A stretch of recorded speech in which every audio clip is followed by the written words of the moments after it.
What's good with the fight fans? It's Kijana back with some fight predictions this week. UFC Fight Night, Woodley versus Burns.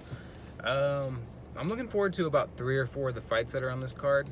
I feel like the Woodley versus Burns one is going to be interesting. I feel like the Kenney versus Louis Smolka is going to be a very good fight. I'm interested to see what Brandon Royval does. He's making his debut. He's fighting Tim Elliott. Jamal Hill, I like that matchup. Shevchenko, actually, I take that back, man. There's probably, most of these fights on this card are are gonna be pretty good, I think. Roosevelt Roberts versus Brock Weaver. Yeah, so I'm gonna jump straight into it. I only got like 20-30 minutes before I gotta get back to work. I'm on my lunch break right now, but anyways, the prelims. First fight, Chris Gutierrez versus Vince Morales. Gutierrez, aka El Guapo, 14-4 record, 6 KO/TKO wins, 1 sub win, 1 sub loss by Raoni Barcelos by rear naked choke. He's on a 2-fight win streak, both decision wins, very strong and strategic kickboxing. Throws lots of leg kicks and body kicks, I noticed, for most of his fights. Throws spinning wheel kicks and flying knees at times with precision. He's questionable in the grappling department. That's what I feel like. He doesn't really... It seems like he's kind of a one-dimensional fighter. But he does have decent takedown defense. I feel like this is going to be a striker versus striker matchup. Vince Morales, a.k.a. Vendetta, 9-4 record, 5 KO/TKO wins, 2 sub wins, 2 sub losses. Lost last fight to Benito Lopez by unanimous decision, which some people say that they think that Vince Morales won that fight. It was pretty close. It could have went either way. Has lost by rear naked choke and armbar. Throws more punches than kicks, which is interesting because Chris Gutierrez seems to throw more kicks than punches. So that's going to be, yeah, that's going to be, I think it's going to be a pretty good fight, honestly. It's going to be a banger, man. Very nice right overhand and right cross. Likes to be the pressure fighter. But actually, this guy can fight on his back foot as well. He's pretty decent with his counter striking. He's got really fast hands. He's got an arm triangle win, rear naked choke win. Doesn't have the best wrestling defense, but I don't think that this is going to be going to the ground. I don't see Chris Gutierrez taking this guy to the ground. And he's quick to jump on his guillotine chokes. So if you try to take him down, he's probably going to go for your neck. I am rolling with Chris Gutierrez. My first instinct was to pick Vince Morales, but honestly, dude, you can toss a coin up for this one, and fuck, dude, heads or tails, man. That's really all you could say for this one. I feel like Chris Gutierrez is going to edge him with a split decision, though. Next fight, Kenney versus Louis Smolka. Kenney's 13-2 record, 2 KO/TKO wins, 4 sub wins, 2 decision losses. Lost last fight to Merab Dvalishvili by unanimous decision, and basically Merab just out fucking worked him. It's crazy because Kenney is known to be like, have a pretty good gas tank. He's known to be the pressure fighter. He's always pushing the pace, but Merab just pushed him past his threshold, man. It was crazy. And Dvalishvili doesn't get tired, so that was a really good fight. He was on a 6-fight win streak beforehand. 5 out of 6 were decisions. He has one, and one of them was a KO. He's a grinder, though. Good cardio, tough and durable. Kenney, like I said, he likes to push the pace. Good trips and takedowns. Very, very easily taken down, though. This guy doesn't have the best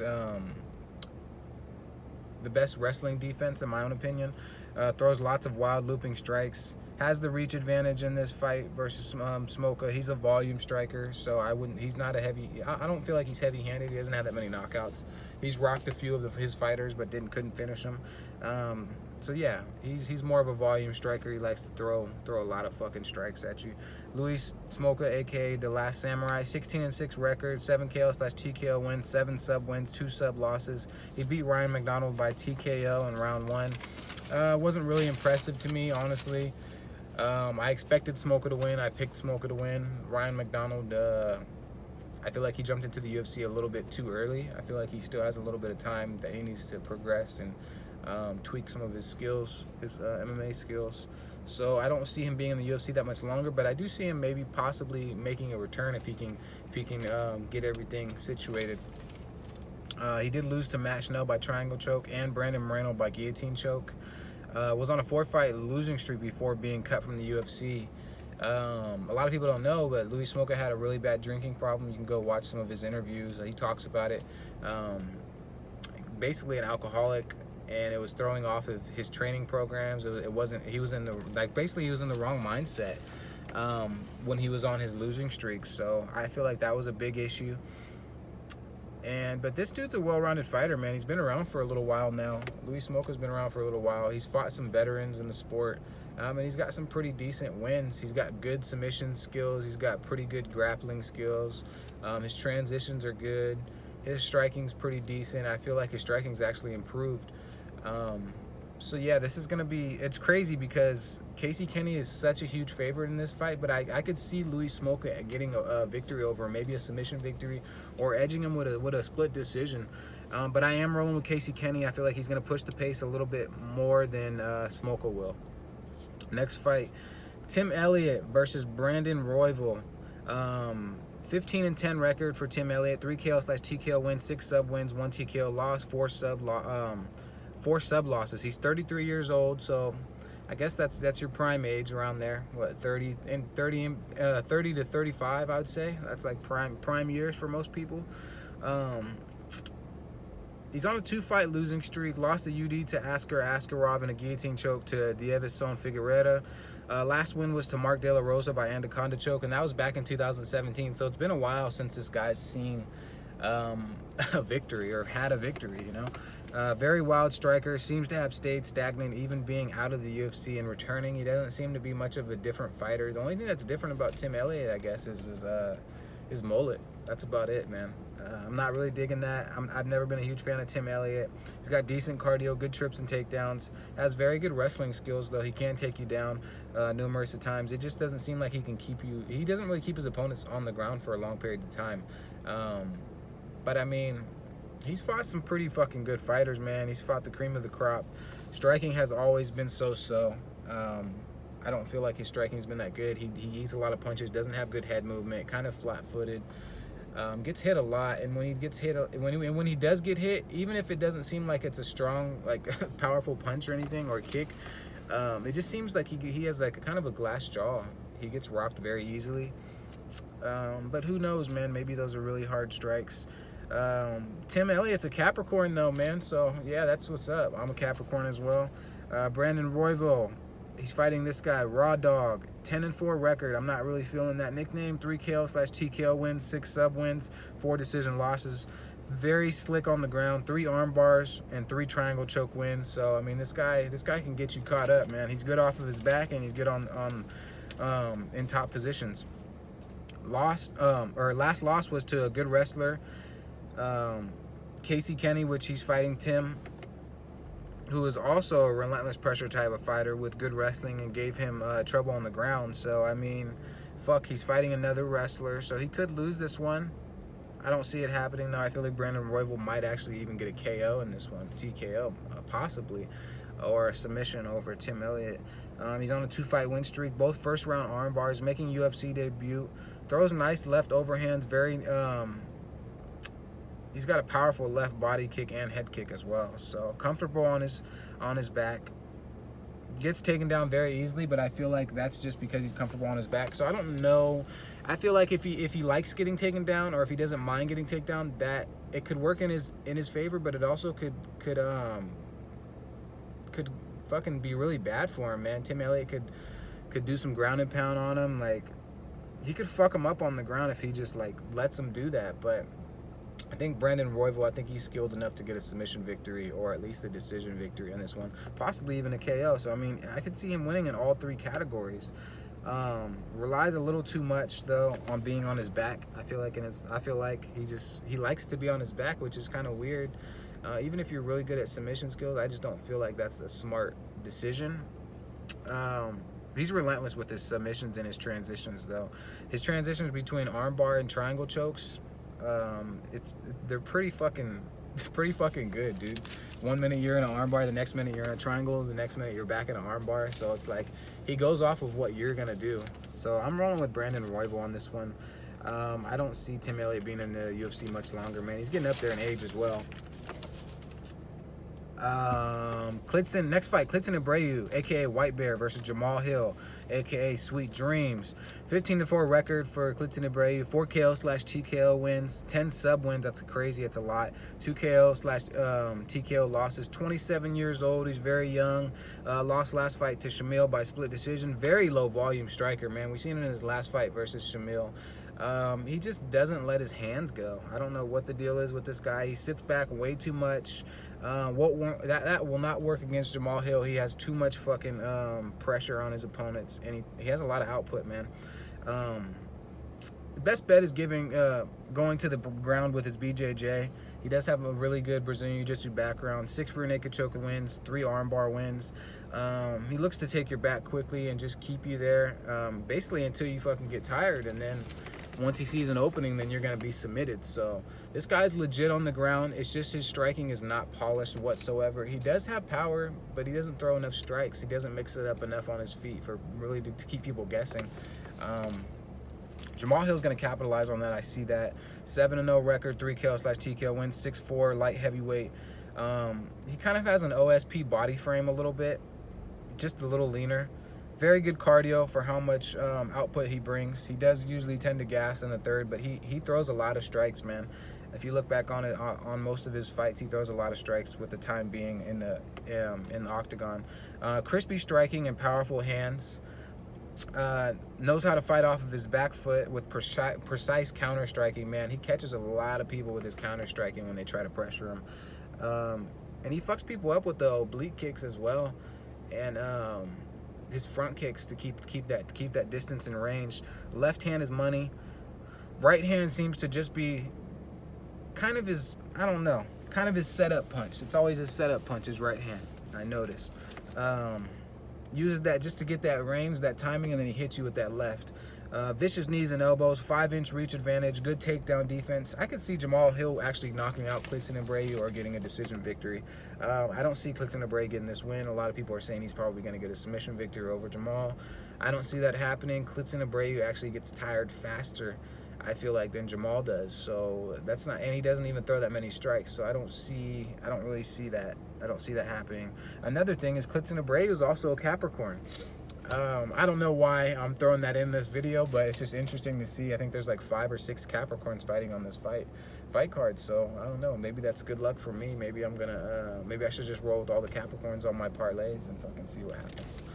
Nah, I'm reading too much into that. But anyways, next fight, Katlyn Chookagian, another Capricorn, blonde fighter, versus Antonia Shevchenko, aka Pantera. Chookagian's 13-3 record, 2 KO/TKO wins, 1 sub, 10 decision wins, 10 decision wins, 1 TKO loss to Valentina Shevchenko in round 3 from elbows and punches. Fighting her sister, her older sister, has a lot of close decision fights, high output, great cardio, good leg kicks and jabs, 50% takedown defense. She's a very one-dimensional fighter. Seen it very clear versus the Shevchenko fight. She didn't have an answer on the ground. She didn't really have much of an answer on the feet. She throws a lot of jabs and a lot of crosses. She doesn't really mix it up well. She throws pretty good calf kicks, good leg kicks, good body kicks. Sometimes she throws some high kicks. I'm not really too much of a fan of Chookagian. She is a decent fighter. I just don't feel like she's really progressed over the years. She's fighting a pretty strategic fighter. Shevchenko, she's 8-1 record, 2 KO/TKO wins, 1 sub win, 1 last fight by rear naked choke to Lucy Pudilova. Great performance. I picked Pudilova to outwork her. A lot of people said Shevchenko was going to beat her and probably beat her on the ground. I just didn't see that fight going to the ground. I thought that they were going to stand and bang, and they did for the first round. It was a lot of clinch and grappling, a lot of clinch work, basically. And Pudilova didn't have an answer for her, man. She was just way bigger and way stronger. And that might be the case versus Chookagian. She might clinch her up or take her to the ground and submit her. So, I mean, it was a great performance. She lost to Roxanne Modafferi by split decision. That's her only loss. And she's 5'8", so she's pretty tall for the division. Has some similarities as her sister, but she's not as good as Valentina Shevchenko, not even close. Very strong in the clinch. Like I said, completely dominated Pudilova. Not the best takedown defense, though. She tires out quickly, especially when she's the pressure fighter. Strategic Muay Thai game. Not the most powerful striker. She's more of a point fighter. She's very precise with her strikes, and she's smart about what she throws. I noticed she doesn't just throw a lot of just random strikes. She picks and chooses her strikes, and I feel like that could work in her favor for this fight. But I am rolling with the underdog. I'm rolling with Katlyn Chookagian. Katlyn's gonna want to get some kind of revenge. She's fighting her sister, so maybe she could get this win. So I'm rolling with her. Next fight, Daniel Rodriguez versus Gabriel Green. Another Capricorn, Daniel Rodriguez, man. I'm rolling with him to win. I'm not going to talk too much about this fight because Gabriel Green's coming in on short notice. These guys are both fighting out of the LA area. Daniel Rodriguez, aka D-Rod, is 11-1 record, 6 KO/TKO wins, 4 sub wins, 1 decision loss. 1 debut versus Tim Means. I picked Tim Means to beat him, man, and I just slept on this guy, like totally. He had a beautiful performance. Started off slow in the first round, displayed excellent counter striking off of Tim Means' relentless pressure and pace. Guillotine choked him in round 2. Has an armbar win, arm triangle choke win, guillotine, and rear naked choke. He's very durable, very versatile. He can catch you on the ground with a lot of different submissions. I feel like he's very underrated on the ground, honestly. And his striking is really good, man. He's powerful. 33 years old, trains out of 10th Planet Jiu-Jitsu. Seems to be fairly well-rounded, man. So we've only seen 1 fight for him in the UFC so far, but if you go back and look at some of his other fights, he's pretty well-rounded, man. I like this fighter. And he was supposed to fight Kevin Holland. Kevin Holland had to pull out because of an injury. I don't blame him. I don't know why he took the fight on a 1.5 week notice or 2 weeks notice or whatever. He just fought Anthony Fluffy Hernandez and beat him in round 1. Maybe he just thought he could get another paycheck that quick and keep his name relevant, but I don't think that was a smart decision. Gabriel Green, 9-2 record, 3 KO/TKO wins, 6 sub wins, 2 KO/TKO losses, has 5 rear naked choke wins, stepping in on short notice as a replacement fighter for Kevin Holland. Like I said before, I'm rolling with Daniel Rodriguez. Gabriel Green has 2 losses. His 2 losses are both in welterweight. He's moving up to welterweight to fight Daniel Rodriguez. I just feel like he's gonna be the smaller fighter. He's not gonna have as much power, and he's gonna get outworked. His only 2 losses are when he stepped up to welterweight. So I feel like he shouldn't be in welterweight. I mean, if those are your only 2 losses, you're 9-0 in the other division. You might as well stick to lightweight, man. I wouldn't be moving up weight classes if that's the case. And both of those losses were by KO. So I see Daniel Rodriguez getting a KO or possibly a submission in this one. Next fight, main card, Mackenzie Dern versus Hannah Cifers. Mackenzie Dern, 7-1 record, 4 sub wins, 1 decision loss. Lost last fight to Amanda Hebas after a long layoff from having a child. Has 3 rear naked choke wins, 1 armbar win. Very experienced BJJ specialist, former World 1 ranked IBJJF competitor. Decent striking. She'll want to basically get this to the ground, which she will. She doesn't. I think she has like an 8% takedown or 10% takedown fucking accuracy, which is horrible. It's horrible.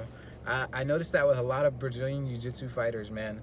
Their takedowns suck. Like, I don't know what the fuck the deal is. It's either you're a wrestler that doesn't have BJJ or you're a BJJ specialist that doesn't have wrestling. If you can incorporate both of those, I feel like you're gonna be a very complete fighter for the ground game. But anyways, I'm just rambling on. Hannah Cifers, aka Shockwave, 10-4 record, 5 KO/TKO wins, 2 KO/TKO losses to Angela Hill and Macy Barber. 1 sub loss by rear naked choke. Has power in her hands. She got that farmer strength, man. High output pressure fighter, flat-footed, no head movement. She gets tagged a lot. Has a good chin. Very one-dimensional boxing style of a fighter. She doesn't really have any ground game. Doesn't throw many kicks, starts off very slow. She's kind of timid outside of the ring and a little bit inside of the ring. I feel like that translates inside the ring. She lacks confidence in herself. And you see that with her interviews. Like, I understand being shy, but you got to get out of that you got to get out of that uncomfortable state of mind. Basically, you gotta get comfortable, man. Don't get too comfortable, because then you fucking might get knocked out or something like that when you get in the ring. You always want to be on your toes, but I just feel like from her interviews and her personality, she's just a little too timid, and that's never gonna get her anywhere. Being in the UFC, man, you got to kind of be a little bit talkative. I don't know. I don't see her getting far in the UFC. She seems like she's a sweet person, but she just needs to open up a little bit, and I think that'll translate more a little bit better with her fighting skills in the ring as well.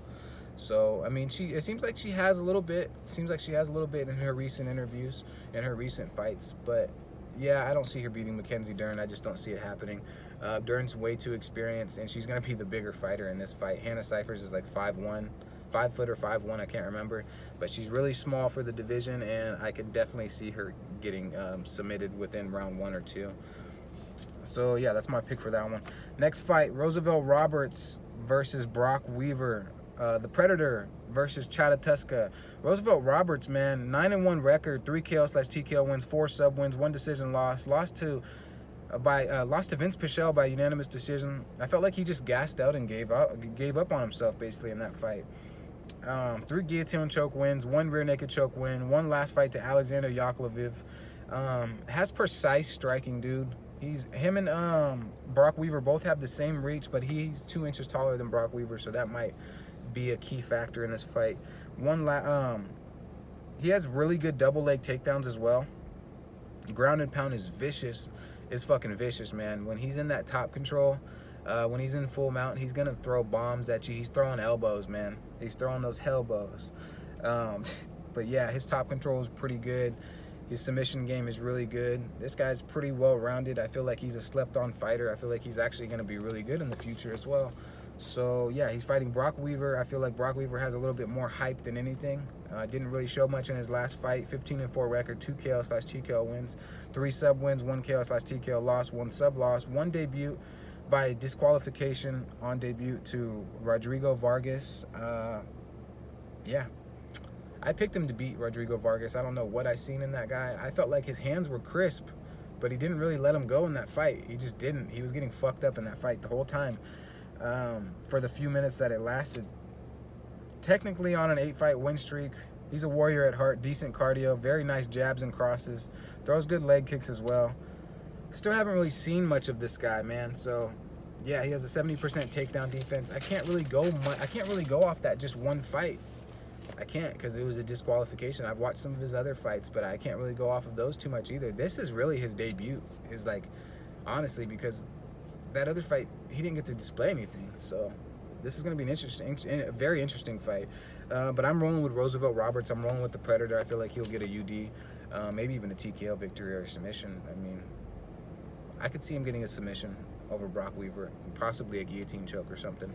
But anyways, next fight, Billy Carantino versus Spike Carlisle. Billy Carantillo, 13-2 record, 5 KO/TKO wins, 5 sub wins, 1 KO/TKO loss on a 6-fight win streak. 1 last fight by triangle choke to Jacob Kilburn. Or no, Jason Kilburn. Is it Jason or Jacob? I can't remember. Something Kilburn. Very quick hands, dude. Getting better with his stand-up. Seems to be more comfortable on his feet. Very good counter-striking. He gets pressured a lot, so he relies a lot on his counter-striking. Overhand right and straight are pretty much money all the time. He's pretty accurate with those strikes. Very skilled on the ground. 2 triangle choke wins, 2 armbar wins, 1 rear naked choke win. I feel like the only thing is his cardio is questionable at times. But Billy Carantino, man, I feel like he's a pretty good prospect right now. I feel like people need to look out for this guy, man. He's 13-2 for a reason. Some of the fighters I feel like he fought were pretty much scrubs, but who knows? Maybe they were really good fighters as well. So yeah, he's pretty well rounded. 5 KOs and 5 sub wins. Fighting Spike Carlisle, the Alpha Ginger, 9-1 record, 5 KO/TKO wins, 3 sub wins, 1 decision. 1 decision loss. Amazing debut performance versus Alan Cruz. I can't believe I picked Alan Cruz. So many people told me to pick Spike Carlisle, and my gut was telling me to pick him. I watched his highlights. I watched some of his training videos.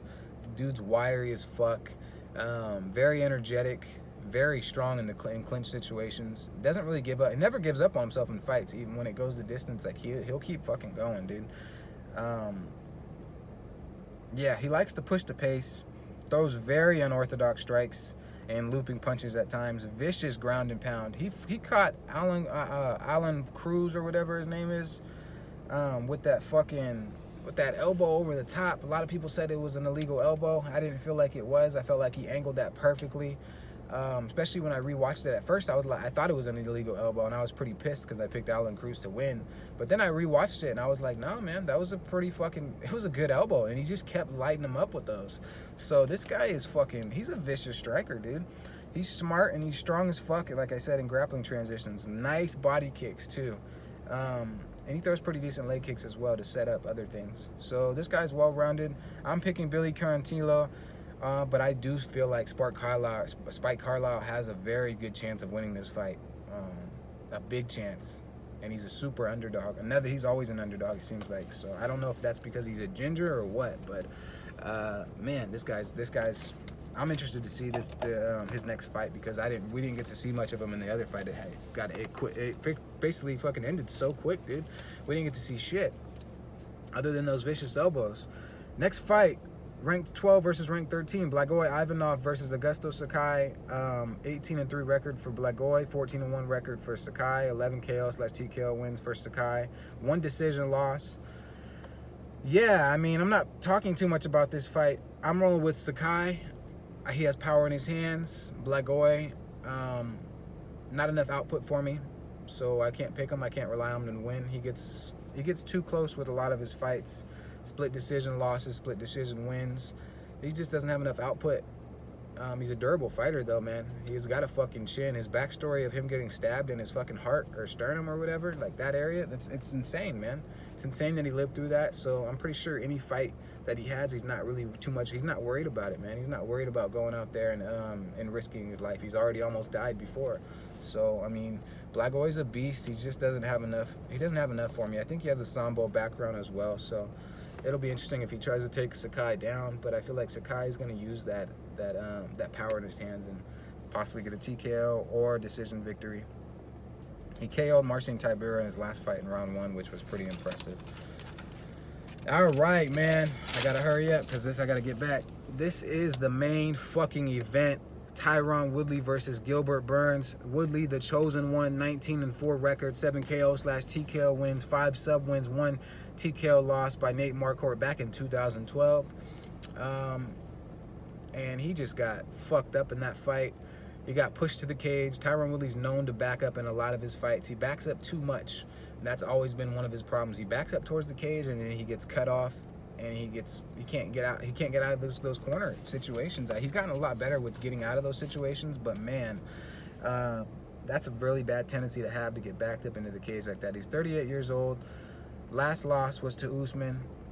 Usman won the belt off of him, so he hasn't fought in over a year. He's fighting Gilbert Burns, man, 18-3 record, 6 KO/TKO wins, 8 sub wins, 1 TKO loss to Dan Hooker. 5-fight win streak, KO'd Maia in round 1. That was super impressive, man. Most people are too afraid to really throw their hands with Maia, man. They just won't throw him because they're too afraid to get taken down. Gilbert Burns doesn't care about getting taken down because his BJJ skills and his ground game is just legit. It's fucking legit. So if you try to take him down, which Woodley has a really good wrestling background, I don't see Woodley taking him down because he's going to be more worried about the submission game, and Woodley's known to gas out at times. He gassed out versus the Usman fight. It felt like he gave up on himself in that one. And Gilbert Burns is known to gas out at times, and I don't think he's ever been in a 5-round fight, not that I can remember. You guys can correct me if he has. I honestly don't remember. I didn't watch too much of Gilbert Burns' highlights because I've already seen most of his fights. But yeah, Gilbert Burns, man, BJJ specialist, dude. Very powerful hands. His striking has improved so much over the years. Man, I'm rolling with Tyron Woodley. I have to roll with Woodley. I feel like the power in his hands. If Dan Hooker can knock out Gilbert Burns and he clipped him with something that didn't seem that powerful, I can't remember if it was that knee coming in or if it was that cross. We'll have to rewatch that fight. But man, Woodley, the chosen one, he's on a mission right now. Woodley's on a mission, man. He's got to make a drastic statement in this fight, because if Gilbert Burns beats him, people won't be talking too much about Woodley, though. And if they do, it's going to be negative stuff. And usually people bring up Woodley anyways, and it's usually negative stuff.